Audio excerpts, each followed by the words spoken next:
So in this video, we're going to look at solving absolute value inequalities that involve the greater than symbol, and these are going to correspond to an or type of a situation.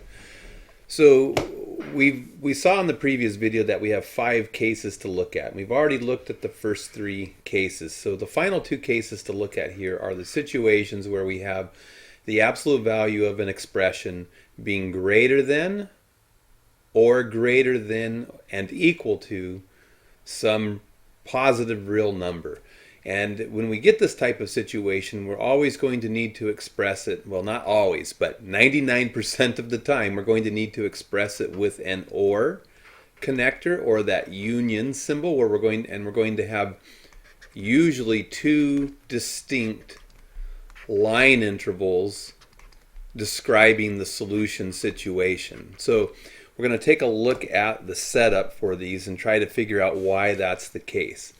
So again, just like the previous video, this absolute value of an algebraic expression is greater than, I could just as easily put greater than or equal to through here. The solution process is the same for both symbols, greater than or equal to. So here's the idea. Let's look at a concrete example again. So absolute value of x. Let's suppose the absolute value of x is greater than 5. What does that mean? Well, we've already talked about absolute value. We know it describes the distance. So this is saying that the distance this symbol is from 0. The distance this symbol is from 0, or the distance the solution set is from 0, has to be more than 5 units.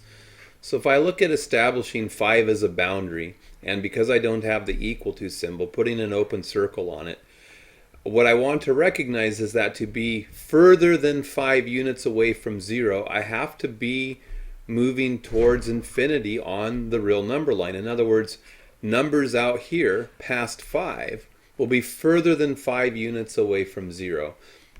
But I also want to recognize that if I'm at negative 5, and I put an open circle because I don't have an equal to symbol, so I put that open circle there. And what I want to notice is that as I move towards negative infinity, if I move away from negative 5 towards negative infinity, I will also have elements that are further from 0 than 5 units. So I wind up with this number line situation, and if I think about converting this number line situation into interval notation, I'm going to see that I would need to say, hey, x can be an element of, I'm coming from negative infinity and running all the way up to negative 5 on the number line. Remember, we moved left to right on the number line. So I'm coming from negative 5, I'm running all the way up to, I'm coming from negative infinity and I'm running all the way up to negative 5. I don't get to include the 5 because there's no equal to sign. And then I'm skipping over this whole range of numbers that are within 5 units of 0, because this says I have to be more than 5 units. So these are all numbers I can't use. They don't satisfy this inequality. So union, here, and union is the or piece. It's either this or something else. So union corresponding to an or situation.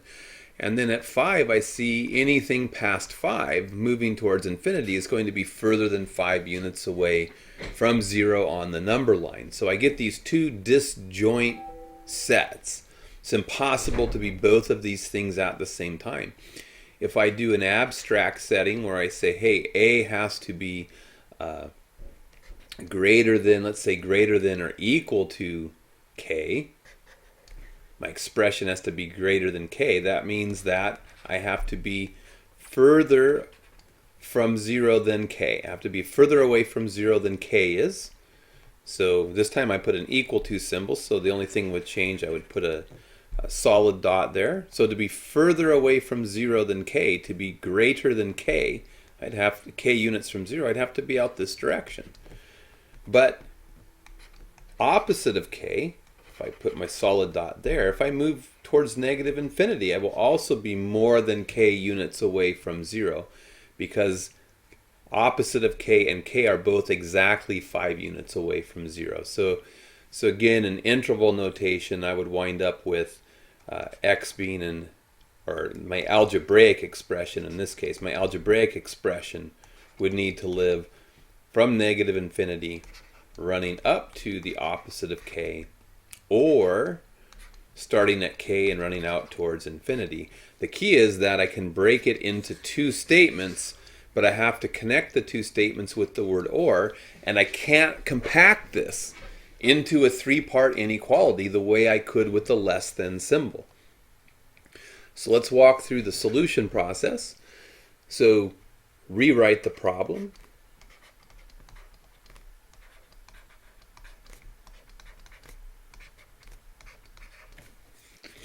Just like we did for equalities and for the less than symbol, the next step is isolate that absolute value symbol. So here I'm going to add 11 to both sides. It's going to give me a 21, and 3 times the absolute value of 7 plus 2 times k. And then to isolate the absolute value symbol, I'm going to need to divide both sides by 3. So divided by 3, divided by 3, I'm going to get a 7 sitting here. And I get the absolute value of 7 plus 2 times k.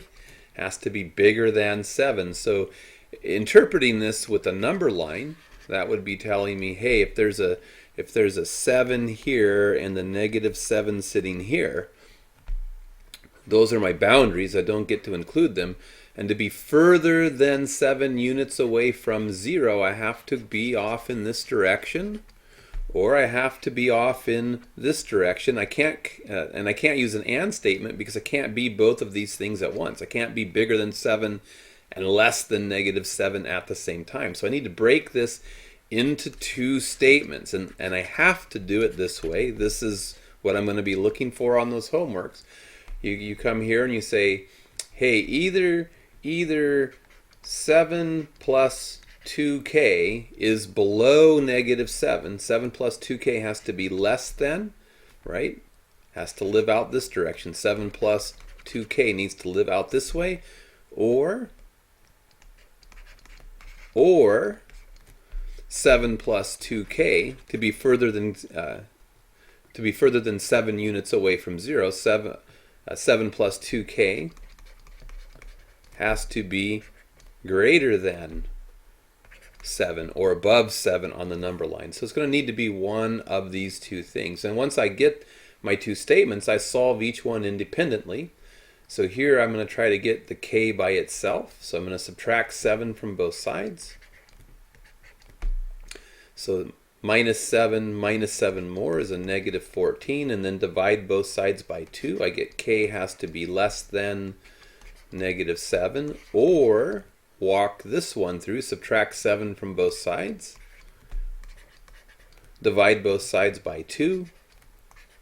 So either k needs to be less than negative 7 or k needs to be greater than 0. So what I'm saying is, for this algebraic expression to be more than 7 units from 0, k on the real number line is going to need to live between 0 and, it's going to need to live either above 0, k has to be greater than 0, so k would be living above 0, or k has to be less than negative 7, so open circle because I don't have an equality, and I would write an arrow going off in that direction towards negative infinity. So in interval notation, I would say this. I would say, putting this into interval notation, k is an element of, hey, to be less than negative 7, I can start way out at negative infinity. I can walk all the way up to negative 7. I don't get to include negative 7. Or, union symbol means or, they're equivalent. And or, I can start at 0 and run off towards infinity. I can go this way, or I need to be down this way. So there's the solution in interval notation.